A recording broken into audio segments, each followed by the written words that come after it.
Welcome everyone. Good afternoon.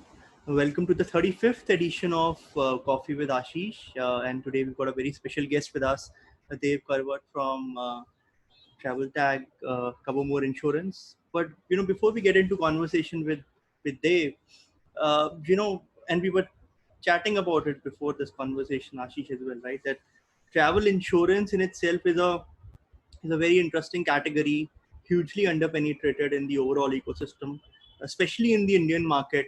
And I remember my first encounter. I growing up, I always thought insurance means life insurance, and when I, you know, was a little old, I realized okay, there is health insurance. But I remember when during my IIT days, when I was 18 or 19, and we went for a backpacking trip in Europe, and one of my friends' passport got stolen, and some of his other valuables also got stolen. And we went to the embassy and the local police station to get some of these proceedings done. And innocuously they said, okay, so where are your insurance documents? And like, we don't have any insurance documents. So that was my first experience with what travel insurance really means and how important it is. And I have countless experiences of friends and family members who have only started looking at insurance in a serious manner after they have actually been allegedly a victim of some of a transaction in the entire ecosystem, whether it's a delayed flight, whether it's a missing baggage or a stolen valuable item. And that's how through experience many of us have realized the importance of insurance in the overall travel procurement process. And as always, I've got a couple of cartoons to capture some of these experiences and how important insurance is, and how from left to right you would see certain instances where you almost always imagine or preempt that you would have taken an insurance for even a niche category of experience which you end up experiencing on your trip. So that's something on a more lighter note.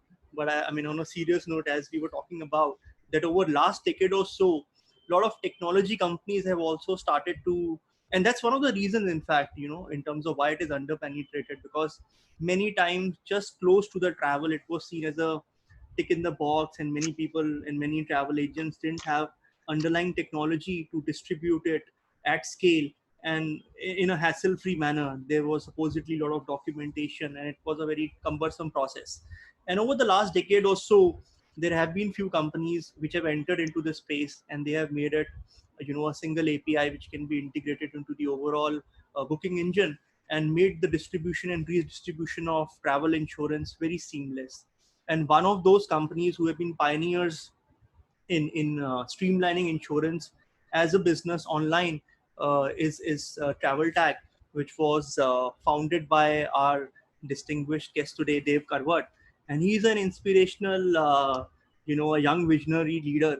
And I'm really amazed to read about your journey, Dave. I always knew on a very cursory note, but before this session, when I was reading more and more about, at what early age, I mean, you started almost when you were 16, and how over the last because I was just reading through that for last 16 years Dave has been working on this, and I said Dave doesn't look that old to me, and for 16 years he's been doing this because he started early, unlike many of us. So that's the true mark of visionary leaders who know at a very early age what they really want to do in their life. So he's a living testament to those kind of thought leaders who know at a very early age precisely how, what their goals are and how they want to convert it into reality. And he laid the foundation of Travel Tag Cover More when he was 16 years old, 16 years back. And now it's a venture which has really served millions of customers around the world. Travel Tag Cover More is now part of the larger Zurich Insurance Group, and it is one of the leading providers of travel insurance to travelers all over the world, with over 4 million Indian travelers alone using the platform, 7,000 satisfied customers in retail, e-commerce, and corporate business as well. And the family roots of the insurance sector of this larger company was started since 1952, and the acquisition of Covermore Group in 2012 actually made Travel Tag Cover More overall as one of the largest pure play distributor and the product portfolio of the insurance in around the world. And now, apart from insurance, Travel Tag Covermore has been adding new products to their portfolio in terms of concierge services, travel assistance, family protection back home when you are traveling on your trips. And it's really inspiring to hear your story, Dev. And I'm sure we'll learn more about you in terms of how your journey started, and it will definitely inspire a lot of young entrepreneurs and startups, which also are a significant part of our audience on this show. So with this, a very warm welcome to you, Dev, to the show. And I'm going to hand it over to Ashish to have a conversation with you while I sit back and enjoy my coffee. Dave, welcome, and I hope you're enjoying your coffee. Yes, thank you very much. Yes, I am. You know, this travel insurance business, I mean, Karthik mentioned about life insurance in India being a life insurance. I got two significant moments in my life when the importance, or rather the realization of travel insurance hit home. In the late 80s, I used to live and work in the UK. And I promoted an outbound holiday company selling holidays worldwide, including India, etc. So, there was something known as loss of expectation insurance. And I tried to figure out what was this loss of expectation, which really means that if you expected a holiday to go in a certain manner, if it didn't go in the manner that you were insured against the loss of expectation. I said, wow, geez, great. Everybody will come back and say, I didn't get what I did get, because, travel agents were notorious for not having given the expectation. The second part was, I came back to India in the late 90s from the UK, and I set up a JV to market Princess Cruises and P&O Cruises. So great, felt elated that we have a contract to sell these cruises out to India. Those days, it wasn't a rupee payment, so it wasn't so much of a sale. But the first question I got confronted is that, how will you insure your passengers? We are not going to book anybody without a cruise insurance. And I said to myself, well, what's that? So typically speaking, the point I'm trying to make, that travel insurance has gathered fact because there have been imposition of visa regime which said you need to be insured to be able to travel into our country, or something or the other like that has come, rather than travel going. Of course, there have been private, government of India has opened up private companies to come and so on. So how do you see the travel product now maturing going forward, and especially with now COVID coming into play? And then we'll get down to specifics. Sure. Thanks, Karthik and Ashish, first of all, for having me here. And also, making me and my entire team feel, not like one of those, backbenchers Bollywood dancers, right? So that's what our scene was, or our role was all these years. And we've been trying very hard to sneak in and keep coming up the lane. But I think, just for the benefit of the viewers, I would like to quickly remind the travel industry in general, in the last 20 years, how it has matured, and where we will see ourselves in the next 20 years, right? So when the first policy that I sold in India was in about 96, 97, when I was in college, and I did it for pocket money.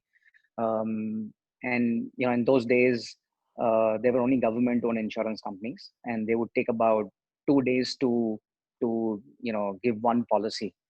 And to the travel agent's surprise, I probably did it in about 4 or 5 hours, and I was still embarrassed with that. And I did that for 6 months odd, and like any other young kid, I wanted to always go abroad for my postgrad. And every time when I said goodbye to the travel agent, he didn't let me go. And the more I thought about it, I realized that there was a huge gap, in demand and supply, and somebody had to fill in that gap. And then that's how the journey began, and that's how we realized that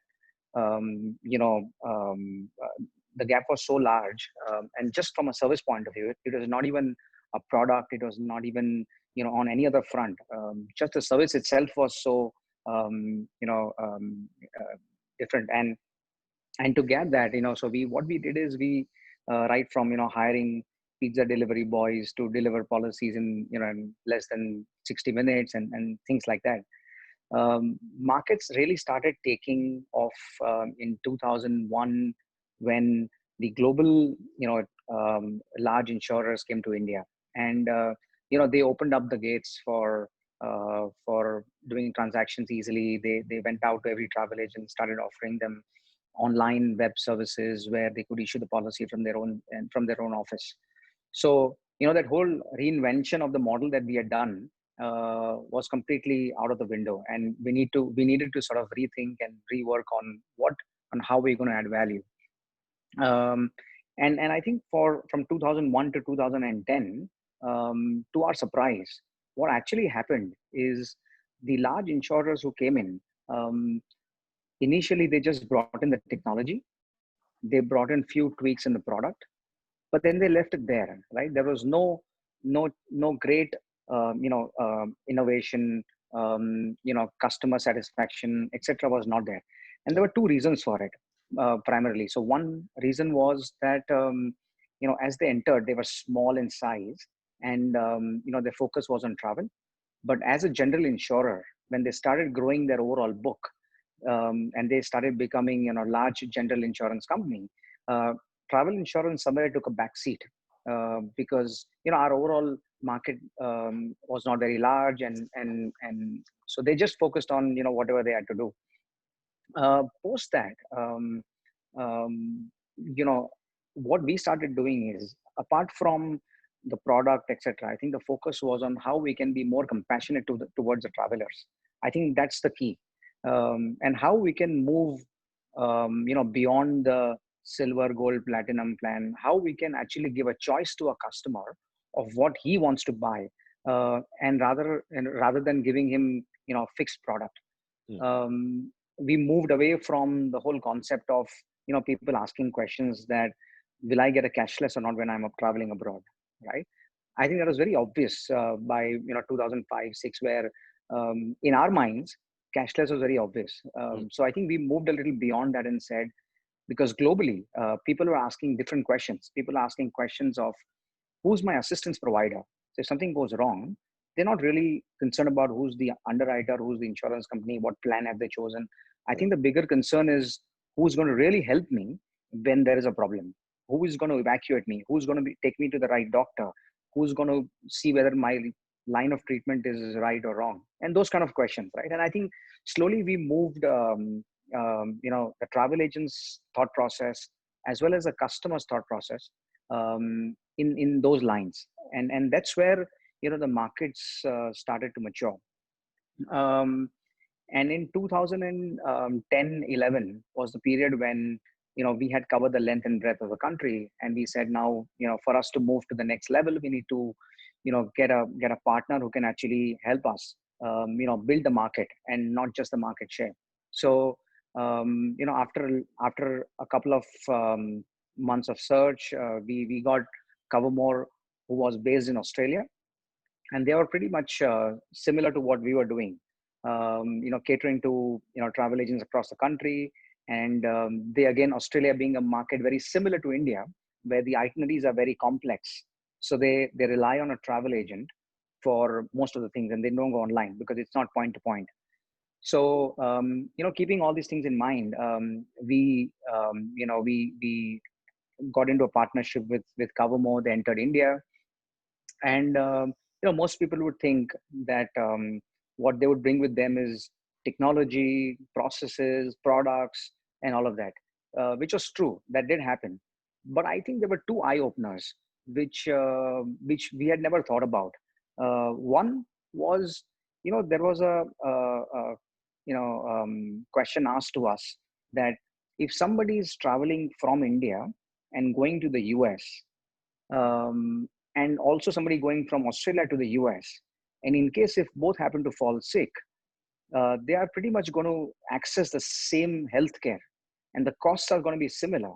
Right. So then, why is it that the premiums that they charge in Australia is probably 8 times more compared to what we charge in India? Right. Interesting. So there was one eye opener, and the second was that in India in 2010, only 15% people bought travel insurance who travel abroad, vis-a-vis to 85% of people who bought in Australia, and which is a much matured market, and better distribution channels, etc. All of that, but But still, the fact is that when people travel abroad, I think and we have a wrong concept in India. So people say that if I'm going for 3 days to Dubai or to Thailand, I don't need a travel insurance. But if I go to 7 days to London, I need a travel insurance, which is completely I'm never able to understand that thought process. So I think these two things were a big eye opener. And from 2010 till 2020, until last year, um, the focus was to empower the travel agent, and impart whatever that we understand about what's happening on the travel insurance platform globally. With Covermo coming in, we try to understand what's happening in the US market, in the UK market, in Australia, and we try to bring in the best practices. We try to bring in the best products. But the most important thing is, we try to understand why are those 85% people not buying travel insurance who travel from India. And because that's where the answer was, in terms of how we can reach out to more and more people. And like I mentioned before, right? I think our main focus was to ensure that we cover maximum people, because we had actually seen a lot of people coming back, um, you know, didn't have a travel insurance. They have to go and sell their houses, right? Because as you would know, healthcare is very, very expensive, Right. especially in the US and UK and other markets. So I think that's been the evolution of travel insurance in the last 2 decades. And we have now reached somewhere close to about 24-25% penetration level. In the last 10 years, it's gone up by about 10%. Right. And yes, I think this COVID has really thrown some very interesting things for us to understand, for us to consume. And it's going to be a completely different ball game going forward, I believe. Right. I'm going to take you up, of course, later on claims and transparency on ground and status and tracking, and what role technology is playing. But before I do that, let's stay with the product. So there's an insurance for the outbound traveler. Then the insurance for a domestic market, which is still to evolve as far as India is concerned, because even here, with the internet penetrating, the question is, who's your next billion user for internet? And it is spreading into tier 2, 3, 4, 5 cities. So the domestic market itself is forget about underserved. They don't know the concept of what insurance is, but we'll come back to it. But with the pipeline breaking in the outbound segment first, which is still a 24% kind of a penetration, how do you see it? Are you hurting, or do you think it'll come back to those levels somewhere? So if you ask me, we are hurting. Absolutely, we are hurting. Everybody's hurting, and the travel industry is in a stage where nobody ever has expected something like this to happen. But I think I think we are extremely positive about how the next 4 or 5 years are going to turn out to be, and there are a couple of reasons for it. I think I am a strong believer that in India, there are only about 1% of the Indian population who actually travel abroad so far. There are 99% people who have never traveled.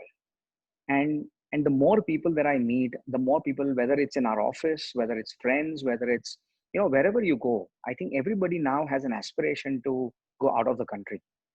I don't think the aspiration is going to go down. So the growth was coming from about 3 or 4 segments in the international travel. One was the millennials, who were opting more to spend their money more on experience rather than material things. Second is more and more students are traveling abroad. The third was the growth in the middle class and the high middle class category, and where people were graduating themselves from Ooty, Shimla to maybe Thailand and Malaysia. And the fourth category was the senior citizen category, which also had a very high growth, because in India, we always had the savings concept. And for so many years, people who are in the age group of 65 and 75 have saved a lot of money. The children have either gone abroad and settled down, and they have told their parents that, look, we don't need any financial support from your side anymore, and we want you to go out and experience and see the world, right? Right. So definitely the fourth category will be the last one to pick up, because of obvious reasons. But the first three category, I don't think anything is going to stop that. And while we speak now, I know a lot of people who are looking at booking trips to, whether it's Maldives or to some neighboring countries where there are not long flight durations, and they are practically COVID free. So people are flying out, people are looking at flying out. um, what I believe is that there is going to be a pause, and once the pause is done, and if let's say in 2023, when we'll sit back and do an aggregate of 3 years, I think we'll be approximately the same level. Right. There, and the question is now, who is going to survive for the next 3 years, and which companies will continue to emerge stronger out of this whole COVID situation? I think that's a bigger question, I believe. Right. So let's just move away from the outbound traveler and come back to our domestic traveler. And remember, I mentioned about loss of expectations earlier on in the UK, I mentioned to you. Now, here's a domestic traveler. So what is he insured for? If he's buying a ticket, he's insured for passe things like delayed flights, loss of baggage, etc. If he's doing a self-drive holiday, then he's insured against motor vehicle act in terms of accident, etc., etc. But there isn't today a comprehensive insurance policy for a packaged holiday which I could buy, which covers me in totality. How is that going to happen? Will some companies like yours look at initiating covers for domestic traveler? So Ashish, this is a very good point. And let me add one more thing while at it. Yeah. If you were a air passenger, you waited till your flight was confirmed before you paid and booked your hotel, because you knew if you booked your hotel, you might not get refund if you didn't get your flights. Now, can you imagine for a railway passenger? Now, I'm moving to the bottom of the pyramid for a minute. And these are not automated seats, for example, because even IRCTC doesn't automate its 23 million rail tickets, which are used every day pre-COVID. A lot of them are unreserved category, as they call it. So if I'm taking truly a holiday on the train, I don't know whether I'm going to be getting the ticket in the first place. Forget about paying for the advance against the hotel and everything else which is connected. Isn't that a terrible situation to be in? Yes, Ashish, absolutely. I think you've hit the right spot. And domestic travel, and especially in today's time, I see there is going to be a big boom in the domestic travel for the next 12 to 18 months, as more and more people look to taking staycations or leisure trips and all different kind of names that people are calling today. But I think the simple thing is that people want to go on a holiday which is within 4 to 5 to 6 hours drive from their home, so that they don't have to take those flights, they don't have to quarantine themselves, they don't have to all those things which are now anyways getting eased out. But I think that's where the whole market's heading now. And I would see more and more these boutique hotels coming up. More and more people are upgrading their service facilities. All of us get emails every day from different hotels that we can arrange for a pick up from here, drop from there. It's fully sanitized, and the whole secured environment feeling, right? And I think that's where things are heading. As far as the combining the insurance along with it is concerned, yes, absolutely. I think we have been trying this very hard for the last, I think, 5-6 years to educate our partners that there are risks involved in people taking domestic trips, and there are products which which can address those risks. But today, with this situation, I think there is a need for us to not only give them medical cover or anything of that sort. But I think the most important thing is to understand that since most people are going to take road trips, and while they're taking a road trip, do they have a roadside assistance plan in their policy? If something goes wrong, can somebody help them with one phone call? Like they could be on expressways, etc. if they reach the hotel and let's say the hotel is quarantined and they have to move to another hotel, will it cover them in that plan? So the requirement today is to be more specific rather than a general domestic travel insurance cover. Mm. And if you're able to address those specific needs of the customer, um, I think there will be definitely a big uptake. People will want to pay more because they're getting more relevant products.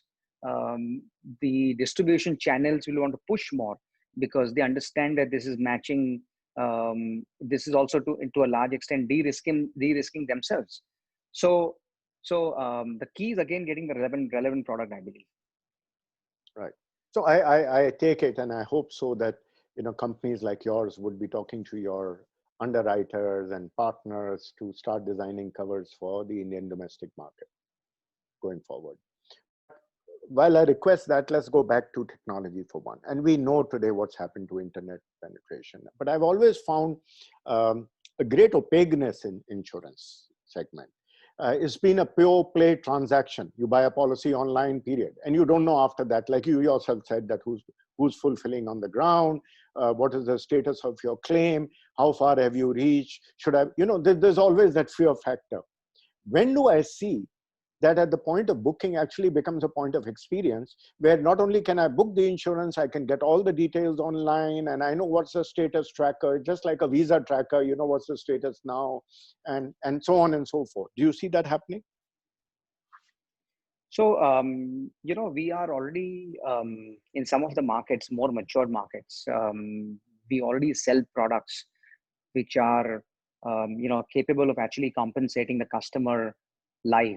So, to give you an example, if somebody's at the airport and if let's say he's taking a connecting flight, and if he misses his flight because of a late arrival, I think the system will recognize that he's missed his flight. He will get a message saying that your flight has been missed and we are sorry about that. Would you like to rebook your a flight on the next flight, and can we help you to do that? And second is here's the compensation of $100 or whatever, which is which you are entitled to on your policy, and this has been credited right now to you, so you can use this while you're at the airport. So these are the products which are already available through our businesses in different markets, and I think this is the future. The future is not about saying I go online and I can buy a travel insurance policy. I think that's passe, right? I think that's taken for granted to a large extent now. What people want is they want an experience. I think some of these delivery apps, some of the wallets, I used to not use them myself much before March, but the experiences that I've been getting, or from the delivery apps, from the payment wallets, I think they've been great. And that's where every industry, whether it's insurance, whether it's travel, whether it's any other industry, needs to quickly adapt and move on to that kind of giving that kind of experiences to the customer, where everything is seamless, right? There is no paperwork, there is no questions. There are, it happens all on a chat bot, and everything is cleared, right? So I think that's the future from a technology standpoint. Also from a if there is an emergency and the customer is overseas, he shouldn't be calling somebody saying please help me. I think the moment he's at the hospital, so most of our partners across the globe, the moment you are in the hospital, you have your card on you or you have your policy number on you, and everything happens seamless. So the moment they reach out to us, we understand what the the traveler is what is the issue, what is the problem, how can we solve the problem. We also try to understand whether the facilities provided in that hospital are they good enough, or do we need to evacuate the passenger to some other facility. So I think it's an end-to-end sort of a solution, and I think technology is only an enabler for us to achieve that customer experience, rather than becoming the front end. So I think that's where slowly we are heading towards. And as the market matures, as people start understanding, as people start, getting more and more tech savvy with using these kind of different apps, I think we are there globally, and we want to be there in India very soon. Right. Especially these payment wallets, I see them to be really offering a great customer stickiness, because like you said, I get credited $100 here, I get credited, and before I realize, it's like a refund on the tickets today you book, and you can only use it against goods and services. So suddenly if I find I have 5,000 automatically credited to me, I Yes. am actually creating a stickiness for future consumption. Uh, Yes.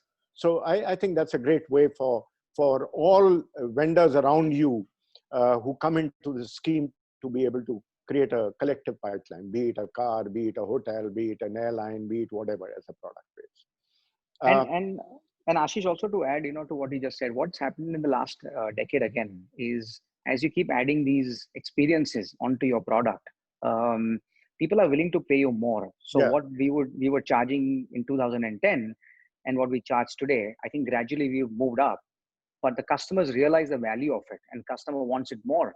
So the journey of that gap, of 8x premium between India and Australia is slowly going to narrow at some point in time, whether we like it or not.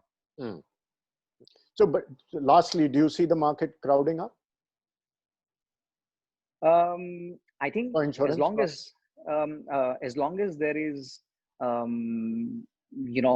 people coming in and adding value, and the focus is on growing the market and not on market share, I think it's great for the industry, because we need more players to grow from the 25% penetration level to 85% penetration level. There is no doubt about it. And we need more players who will bring in, different kind of value additions, whether it's technology, whether it's product, whether it's services, whether whatever it is. But and it'll only help us in our journey, in our quest to actually increase the market. Wonderful. Well, I do hope, Dave, you move away from that Shamik Davers, backbencher, dancer to a main lead role as I pass you back to Karthik to see if he has anything to say. But thank you here for being with Coffee with Ashish today here. It's been Yeah. interesting. We will keep this conversation going. Yes. Thank you, Ashish. Right. Thanks, Ashish. Welcome. And it was great listening to you, Dave. And as I told you, many of our audience members are also young entrepreneurs and startups. So maybe, as a parting note, some words of wisdom for some of the young entrepreneurs who are at this time looking to innovate, especially in the domain of travel insurance. What are some of the ideas they can work on? Or maybe you can share some of the startups if you are already collaborating with some of them, and if somebody is ready at this stage to start to do something, is this the right time to start, or do you think new models would emerge in the near future and they should sort of wait it by and then plan sometime? Yeah. Thanks, Karthik. So I think this is, if you ask me, this is the best time to start anything. While we speak, we are starting a couple of new verticals, doing something new. And I think I would like to just, mention one thing. I'm not from, I've not gone to the Harvard or Stanford or any other universities. I would have loved to, but travel insurance got me stuck here. I think what's been the success story has been very, very simple. Um, it's we have been very, very compassionate towards our traveler, and everything that we do surrounds surrounds around his benefit. We have been extremely sincere and high integrity with our partners. So, we will share everything 100% with them, and that's why we can transact and we can do business with anybody for a long period of time, right?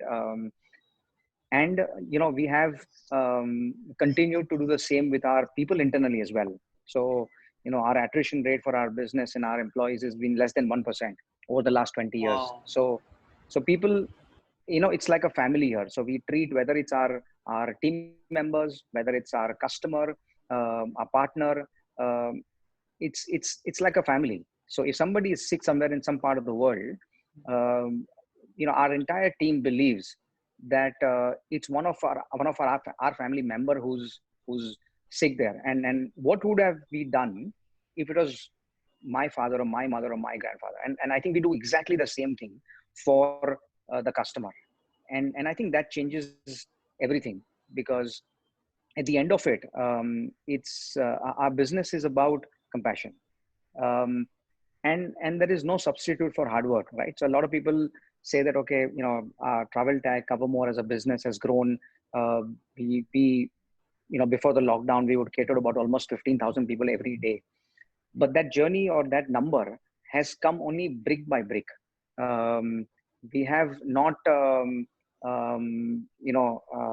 this overnight. So it was one step at a time, and we continue to have faith in each other internally as well as outside, and that's what's helped us to grow. Wow. So I think compassion and sincerity is what are the two takeaways I'm taking from this. And we'll also share, just for the audience reference, we'll share key takeaways from this conversation as well on our social media page. So you can carry forward some of the learnings which have been discussed here. So with this, we are at the end of this edition. Thank you so much, Dave. It was wonderful listening to you.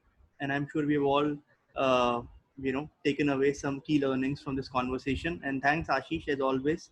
Thank you everyone for joining in, and we'll see you next week with our Karthik, next I would one. just like to add Yeah. add one of sign of comments from my side. I think people, businesses so far were focused on, there was terminology of build to last. Right. I think the future is build to adapt. Yeah. If you don't adapt, I think even if you want to build to last, you may not last, because you're not adapting to. And this is very, very true in today's situation. Yeah, nowhere is the Darwin's theory coming more to reality than today. Yes, Very good absolutely, speech. absolutely. Thank you, Dave, for being here Great. with us. Thank you everyone for joining in, and we'll see you next week. Thank you, Good guys. evening. Bye. Thank you. Goodbye.